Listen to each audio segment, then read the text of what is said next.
Gyms दो type के होते हैं, एक प्रॉपर कमर्शियल जिम्स जैसे कि कोई भी लीडिंग चेन हो गई जहाँ पे लोग पेंटिंग्स लगाते हैं, अच्छे कोट्स लगाते हैं, गो हार्ड गो होम टाइप चीज़ें, यू अंडरस्टैंड राइट। दूसरे होते हैं हार्डकोर जिम्स जो बेसमेंट में होते हैं, लाइक बहुत सीरियस कंपटीटर्स आते हैं, बॉडी बिल्डर्स, पावर लिफ्टर्स, ऐसे हजारों hardcore gyms around the world में रॉनी कॉलमन की फोटोज मैक्सिमम जिम्स में होगी। तो और जो भी बहुत सीरियस है इन स्पोर्ट्स को लेके, ऐसा हो ही नहीं सकता उनको पता नहीं कि रॉनी कॉलमन कौन है। तो आज के इस वीडियो में हम एक रिएक्ट करेंगे एक वीडियो पे जिसपे रॉनी कॉलमन अपना स्टेरॉइड साइकिल डिस्कस कर रहे हैं। लेकिन वीडियो शुरू करने से पहले मैं कुछ बातें बता देना चाहता हूँ। Just because he was Ronnie कॉलमन on the greatest body builder of all time, इसका मतलब ये बिल्कुल भी नहीं है कि वो सच बोलेंगे, ठीक है। इसका मतलब ये बिल्कुल भी नहीं है कि उनकी जो एडवाइस है वो कॉपी करनी चाहिए, और इसका मतलब ये बिल्कुल भी नहीं है कि वो एडवाइस दे सकते हैं कि नहीं। इसका रीजन सुनिए। अब देखिए, कोई भी स्पोर्ट है, ठीक है, कोई भी स्पोर्ट है, उसमें जो टॉप कोचेज हैं वो टॉप एक्स प्लेयर्स नहीं थे। मतलब मोस्टली फुटबॉल की बात करें, बास्केटबॉल की बात करें, maximum coaches they kind of new staff, लेकिन स्टडी करते थे स्पोर्ट को बहुत अच्छे से, इसलिए थे लाइक टॉप कोचेज। रॉनी कॉलमन के टाइम पे उनको सब कुछ पता होता, तो ये चैड निकल्स को हायर क्यों किया, या बाकी कोच न्यूट्रिशंस क्यों हायर करते हैं, क्योंकि दे नो कि ये लोग अपना काम करने में बहुत अच्छे हैं, लाइक तभी ये बहुत ग्रेट एथलीट्स बनते हैं। लेकिन वो काम कैसे किया जाए, उसके दिमाग लगाया जाए, उसके लिए इंसान हमेशा अलग होता है। तो इसलिए this is something you need to understand. तो आइए शुरू करते हैं video. The Joe Rogan Experience. What kind of steroids were dudes doing back then? I mean, basic. You got, your tests, D-ball. D-ball, Dynaball. It's just basic stuff, And back then, because the DA had come in and was trying to find out what we were all doing, they made us do it legally. So, you had to go to the doctor and get all these prescriptions. And you would get prescriptions for steroids? Yeah. What kind of steroids would they give you a prescription for? Like any kind of test you needed. They would get growth hormone.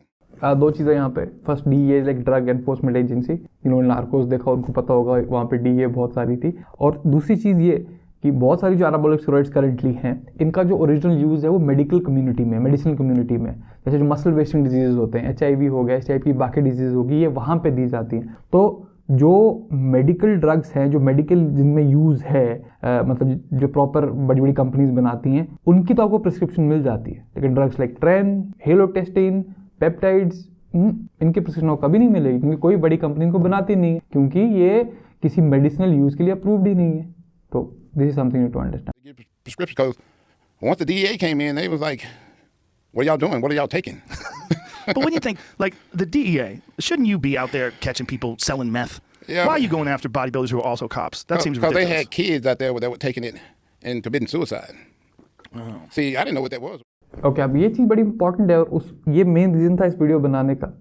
DEA in body builders के पीछे उस time पे इसलिए आई थी क्योंकि बहुत सारे लोग, बच्चे एटलीस्ट, उन्होंने स्टेरॉइड्स कमिट करना सुसाइड कमिट करना शुरू कर दिया था। और अब बोलोगे यार ये लाइक स्टेरॉइड्स एंड सुसाइड आपस में रिलेशनशिप क्या? मैं जब भी ड्रग्स की बात करता हूँ अपने इस चैनल पे, मैं हमेशा एक बात बोलता हूँ कि जब भी कोई एनाबॉलिक एंड्रोजन स्टेरॉइड होता है, वो ऐसा नहीं होता कि सिर्फ आपके मसल से इंटरेक्ट करे, सिर्फ मसल्स बड़े करते नहीं।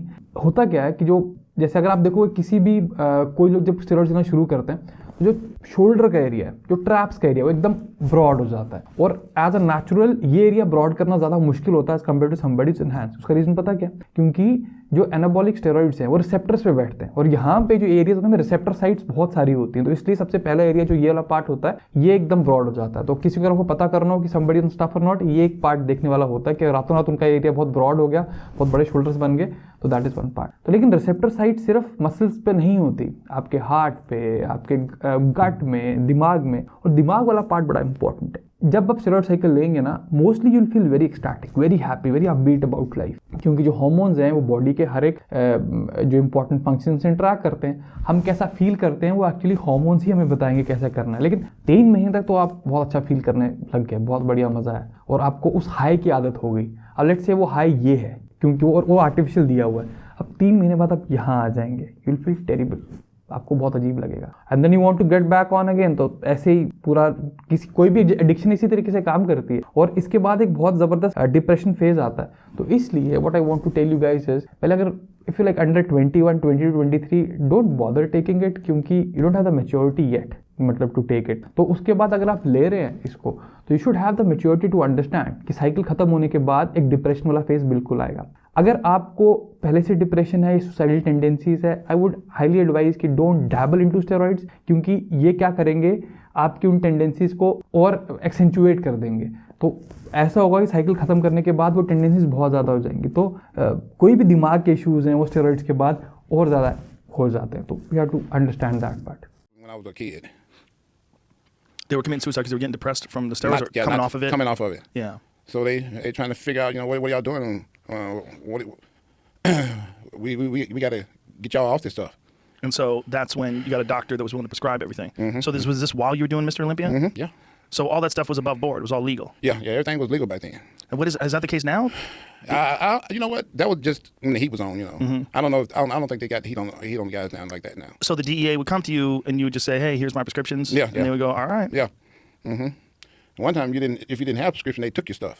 Really? Yeah. So they'd find whatever you had and take it from you. Yeah. Yeah. How did they know where it was? You told them. Oh, okay.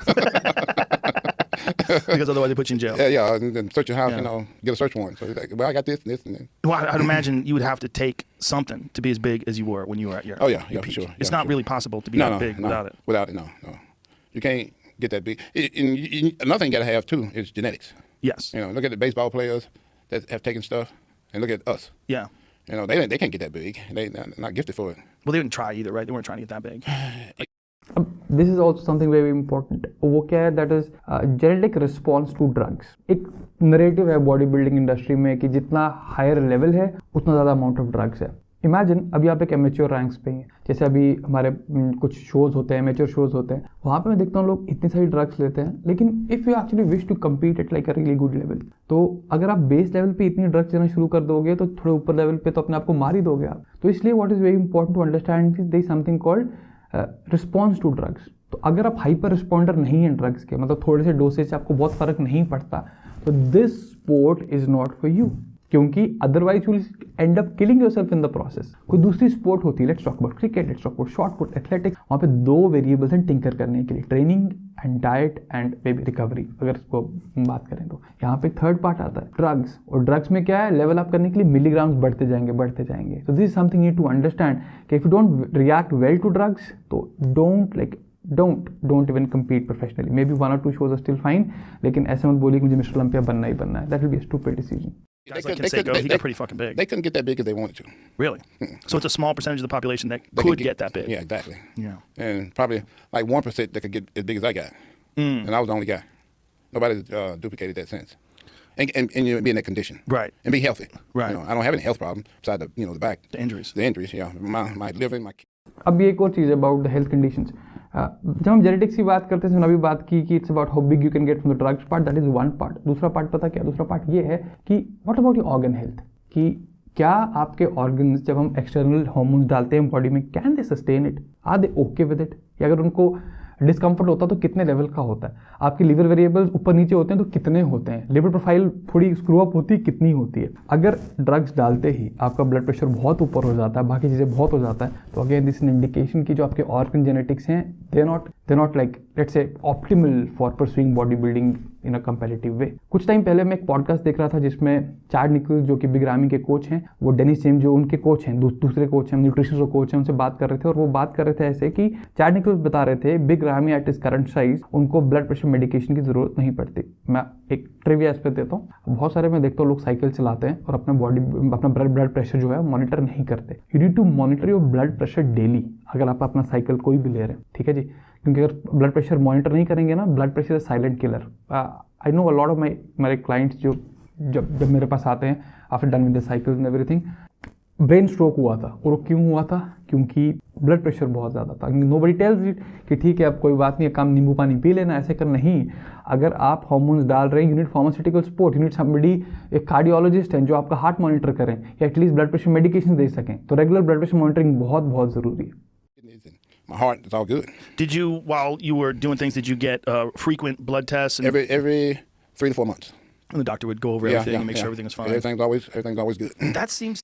इसकी बात करना चाहूँगा, मतलब जैसे हर 2-3 महीने में ब्लड टेस्ट तो कराइए, लेकिन इनकेस अगर आपके फैमिली में लेट्स से हार्ट इश्यूज़ हैं, किडनी इश्यूज़ हैं, तो मतलब अगर जेनेटिक प्रीडिस्पोजिशन है उस चीज़ की, तो आई वुड से थोड़ी एडवांस टेस्टिंग भी कराइए। जैसे there is a score of हम हार्ट ब्लॉकेज का स्कोर देखते हैं, कैल्शियम स्कोर समथिंग, मेरे दिमाग से नाम निकल गया, मैं यहाँ पे डाल दूंगा। दूसरा किडनी का अल्ट्रासाउंड, आपके लिवर का अल्ट्रासाउंड, ताकि अगर ऊपर कुछ चीज़ें उनके हो रही हैं या नॉर्मल ग्रोथ हो रही है तो हमें पता चले। अगर देखिए सही टाइम पे चीज़ें पता चल जाए ना तो बहुत इश्यूज रिजॉल्व हो सकते हैं। जैसे किडनी है, किडनी अगर एक टाइम के बाद निकल गई तो बहुत सारे बॉडी बिल्डर्स डायलिसिस में, you won't even know it. अगर if somebody knows Boston Lloyd, ये पहले एक ऐसे इंसान थे, लाइक वेरी ऑनेस्ट का, वेरी ट्रांसपेरेंट का, इन्होंने पहले अपनी ट्रांसफॉर्मेशन करके दिखाई थी कि how to get from like almost nothing to super duper jacked. This dude is on like kidney dialysis at the moment. To be the big misconception about steroids is that people think steroids And people kill think you're taking like tons of stuff. I wasn't taking tons of stuff. I probably wasn't taking no more than what those baseball players were taking. Just working out more, Just lifting working more, out, lifting more, and gifted genetically for it. Dorian Yates said, Now this called a genetic card. I don't believe कि Ronnie Coleman exactly पूरा सच बोल रहे हैं कि उन्होंने क्या लिया क्या नहीं लिया, just my opinion. और उस चीज़ को ऑफसेट करने के लिए everybody knew he had great genetics, तो उसको यूज़ करेंगे। I had great genetics, so I took like what, just some test and D-ball and pretty much it. Yeah, 300 pound on stage, lean and dry, just by test and D-ball. Absolutely. Because he had superior the genetics. same thing. Yeah. It wasn't he was taking a lot, not compared to a lot of guys. Exactly. Yeah, people think I was taking massive amounts of stuff. If I'd been taking massive amounts of stuff, I don't think I'd still be here. I don't think I'd be as healthy as I am now. Right. You know, besides my. And same cheese, like he had definitely tremendous organ genetics, क्योंकि currently I guess the only issues he has right now is इनकी जो lower back का issue है, back का issue है, बाकी he looks healthy, जितना मैं पब्लिक डोमेन में पता है। लेकिन एक और चीज़ मैं बताना चाहता हूँ, like if somebody is going on a steroid cycle और बड़ा कम ट्रेनिंग एक्सपीरियंस है, I've seen people blowing their backs, पता क्यों? डेड लिफ्ट है, स्क्वाट है, जो बेसिक कंपाउंड मूवमेंट्स हैं, इनमें टेक्निक इज द किंग। अगर आपको टेक्निक ढंग से नहीं आएगी ना तो आप इंजरी अपने आप को करा ही लोगे। तो मान के चलिए आपको 6 महीने हुए जिम जाते हुए, मेरे पास आते हैं रोज ऐसे मैसेज आते हैं, भैया मेरे को कॉम्पिटिशन लड़ना, मैं कितना ट्रेनिंग एक्सपीरियंस है, 4 से 6 महीने हो गया, बहुत टाइम हो गया, अब लगता है स्टेरॉइड लेने पड़ेंगे। तो होगा क्या, अगर आपने 6 महीने 1 साल ही वो आपको करते करते, पहले ट्रेनिंग एक्सपीरियंस सालों मेजर किया जाता है, महीनों में नहीं। दूसरा पार्ट, जब आप साइकिल पे जाओगे तो आपके मसल्स स्ट्रांग होते जाएंगे, टेंडन्स नहीं स्ट्रांग होंगे। टेंडन्स क्या होते हैं, जो आपके मसल को आपके स्केलेटन सिस्टम के आपस में जो कनेक्टिव टिश्यू होता है, उसको टेंडन बोलते हैं। तो जो टेंडन होगा आपका, टेंडन की इंजरी होती है। तो जैसे रॉनी कॉलमैन की बात है, 800 पाउंड तो उठा लिया, इस सब चीज़ें कर ली, लेकिन इंजरीज कहाँ हुई? जब मसल्स बहुत स्ट्रांग हो गए, लेकिन टेंडन तो उतने स्ट्रांग हो नहीं पाते जितने एनाबॉलिक स्टेरॉइड से आपके मसल्स होते हैं। तो इसलिए अगर आप एक बॉडी बिल्डर हैं, आई वुड से कि don't chase heavier weights, like moderate weights with good form is a better idea, क्योंकि इंजरी होने के चांसेस हैवी वेट में बहुत रहेंगे, क्योंकि उठा जरूर पाओगे, लेकिन टेंडन स्ट्रेंथ जो है लिमिटिंग फैक्टर यहाँ पे जरूर है। So keep that in mind. Neck surgeries, I'm all good. Like I said, my liver, my kidneys, and heart and everything still holding up real good. Now, when you would get off for that 3-month period, would you cycle off of everything? Cold turkey. Cold turkey, Yeah, really? cold turkey. I didn't take anything or nothing. And what did you feel like over those 3 months? Normal. Really? Normal. Didn't bother me a bit. So you got just great genetics, man. अब now this is an approach called cold Turkey. इसमें क्या होता है, normally जब लोग cycle से उतरते हैं तो दे डू अ पीसीटी, लेकिन people like Ronnie, because of course he has great genetics, he does a cold Turkey thing. लेकिन एक बात अच्छी भी है, if you can tolerate the cold Turkey part, ये सबसे इफेक्टिवली काम करता है, क्योंकि जब आप अपने साइकिल के बाद पीसीटी लेते हैं, वो एक्चुअली ब्रेस्ट कैंसर मेडिकेशन ही होती हैं। सो गुड फॉर हिम और गुड फॉर एनीबडी एल्स जो कर सके, लेकिन for most people the cold turkey approach बड़ा एक जॉल्ट होता है, लेकिन if you can take it with the maturity, why not. और एक बात और थी, लाइक रॉनी कॉलमैन 18-19 साल से शुरू नहीं हुए, अगर 30 साल के बाद उन्होंने अपना पहला साइकिल लेना शुरू कर दिया था, उस बात का इंसान मैच्योर ही बहुत होता है। इसलिए to take a steroid cycle, mental maturity super duper important. Craziest ever. Yeah, I mean, obviously, there's no way you could take all, Cold turkey, I stopped everything. One day, I'd be taking, a bunch of stuff. Next day, nothing. and your body would just feel normal. Body felt normal. Didn't bother me a bit. That's so crazy. Didn't get depressed or nothing, Yeah, Felt normal. that's just genetics. Yeah, I still was strong. Wow. I could still, squat, I could squat, 700-800 naturally. Wow. So you basically capped a lot of your gains. Yep, I was still 300. I'm still 300 pounds, without taking all that stuff. And so then after 3 months, then you would slowly ramp back up? Slowly ran back up, yeah. इसमें एक चीज़ है, this is something called I guess banking of myonuclear. इसका मतलब ये होता है कि जैसे आप साइकिल करते हैं कोई भी, तो कुछ चेंजेस आपके स्केलेटल सिस्टम में, कुछ आपके मस्कुलर सिस्टम में चीज़ें आई जाती हैं और वो परमानेंट हो जाती हैं।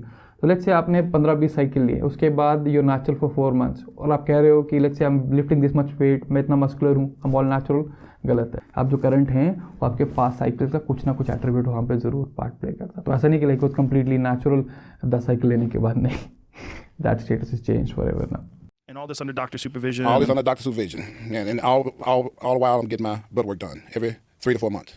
So a lot of guys, after they're done competing, then they have to get on testosterone replacement therapy because the endocrine system's kind of messed up. Exactly.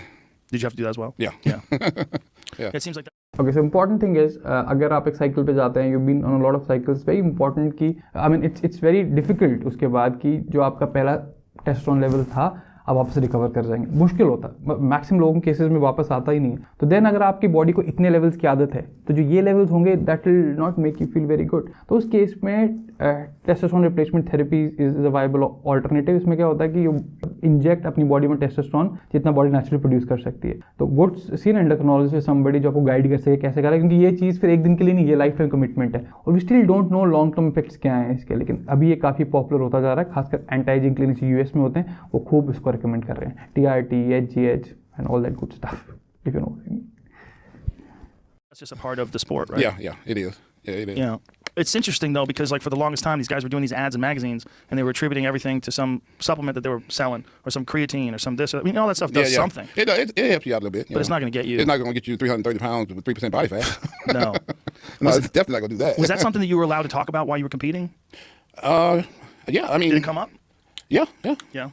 I talked about it. I didn't have no reason to hide it. People. Because it seems like people were hiding stupid. it. They're not. No. When you got that big, it's like But it's अब I guess अभी इस time पे people are stupid, सबको पता है कि the fake natty era is completely over. लेकिन early 2000 if you know, I guess Ronnie Coleman भी क्लेम करते थे कि वो नेचुरल है. तो I don't think he talked openly about it and that's fine also. मतलब पता अब मुझे लग रहा है कि ये उतना पब्लिक डोमेन में उतना नॉलेज ना ही हो तो उतना अच्छा रहता है. लोगों को लगता है ठीक है हम नेचुरली कर सकते हैं, दैट इज स्टिल फाइन. उसके प्रोज एंड कॉन्स जरूर हैं, लेकिन इस टाइम पे तो like a 16-year-old goes to a gym, तीन महीने में तो साइकिल करना होता है. So sorry state of things in when we call it fitness. I don't think so. It seemed like there was an era where bodybuilding kind of tried to pretend that they weren't taking that. Yeah, because of all those The era of fake committing natties. suicide and kids taking all this stuff and doing it the wrong way, not having it prescribed and all this kind of stuff. Also, the more is better Black market get bad stuff, Right. Yeah. But there were some guys that would just say, well, the way to win is to take way more than everybody else. Yeah. And see what your body can tolerate. Yeah. The more you take, the better you're going to be. I knew a guy like that. Yeah. And he wound up having a heart attack. Exactly. We used to call him garden hoses because his arms looked like garden hoses for veins. Yeah. He had just these giant veins all over his arms. It didn't make sense. But he was just on everything. Yeah. Okay, we call this law of diminishing returns. इसमें क्या होता है कि like they have this general perception body building कि जितना ज़्यादा लेंगे उतना better you'll become. लेकिन not true. एक टाइम के बाद जितना ज़्यादा आप लोगे हेल्थ रिस्क बढ़ता जाएगा और परफॉर्मेंस ऑलमोस्ट उसका कम ही होती जाए. आपने देखा होगा बहुत सारे बॉडी बिल्डर्स का, like I see it all the time, अगर कंपेरेटिव बॉडी बिल्डर या normal somebody is on a lot of stuff, तो वेन्स बहुत बड़ी बड़ी वेन्स निकल के आती हैं और they look freaky for sure. लेकिन एक चीज़ मुझे दिमाग में आती है कि इस भाई की हार्ट हेल्थ क्या हो, इसका ब्लड प्रेशर क्या हो. People don't measure blood pressure. अब देखो नॉर्मल वेन इतनी जब मोटी हो जाती है तो हार्ट की एनलार्जमेंट होना बहुत पॉसिबल होती है, इसलिए बॉडी बिल्डर्स में हार्ट अटैक्स होना बहुत कॉमन हो रहा है. But he didn't make it to 30. Yeah. He died before he was 30. Some people, they do it the wrong way. Yeah. I didn't start taking anything until I was 30. Really? Yeah. Remember, I was drug-free for a long time. And I What? did everything naturally for a long time. I guess 'cause this is I was important. gifted. Like Ronnie mentions it कि 30-32 साल तक नहीं लिया, इसलिए had that maturity कि लेना भी ढंग से कैसे लेना है. तो this is important. अगर आप थोड़ा लेट लेते हैं तो आपको चीज़ें ढंग से करनी थोड़ी ज़्यादा आती है, क्योंकि मेंटल मेच्योरिटी बढ़ गई होती है ना उस टाइम तक. इसलिए What inspired you? What made you decide when you were 30 that you had to do something? I got tired of getting my ass kicked. In competitions? Yeah. The highest I would place was like third or something, Mm-hmm. And after a while, you're competitive. The other guys got a competitive advantage on you. Mm-hmm. So let's make this thing equal. Is this something somebody suggested to you? Yeah. Yeah. So people in the gym, like, hey, Ronnie. No, one of the competitors suggested that to me. Oh. Guy by the name of Flex Wheeler. Oh, okay. My best friend in the world. That guy was fucking huge. Huge. And he taught me everything I know. Did he really? Yeah. He also got me the best nutritionist ever. अगर here comes the last part of the video now, कि इन्होंने जब अपनी steroid advice देना शुरू की थी वो फ्लेक्स व्हीलर से की थी. थैंकफुली इनके केस में फ्लेक्स व्हीलर थे and then it was Chad Nicholls who really knew this stuff. लेकिन I see this a lot in the competitive circuit. जैसे लेट्स से जिम में 5 लोग इकट्ठे वर्कआउट करते हैं, उनमें से एक ने कम्पीट किया, बाकी चारों लोग सेम साइकिल लेंगे. So that definitely is not optimal. देखिए जब भी साइकिल लेना है, I want you guys to like really think about it, क्योंकि for a lot of you is going to be a very life changing journey. बहुत सारी चीज़ें change होंगी. तो अगर आपने अपनी प्रॉपर रिसर्च नहीं की, प्रॉपर ड्यू डिलिजेंस नहीं की, the last thing I want you guys to do is कि आप किसी का साइकिल कॉपी कर लें. और ये बहुत बहुत ज़्यादा होता है. और अगर पता क्या, अगर लेट्स से आपने बहुत अच्छे से रिसर्च कर ली, उसके बाद आप एक कोच हायर करते हैं अपनी प्रेप कोचिंग कराने के लिए, तो आपको बड़े आराम से पता चल जाएगा कि ये कोच आपको प्रेप कोचिंग कराने के लायक है कि नहीं है, क्योंकि नॉलेज इज द की। और आई गेस बॉडी बिल्डिंग में चीज़ बहुत बहुत ज़्यादा है, ठीक है। तो guys I hope you learned something in the video. I'll see you in the next one. Till then, bye.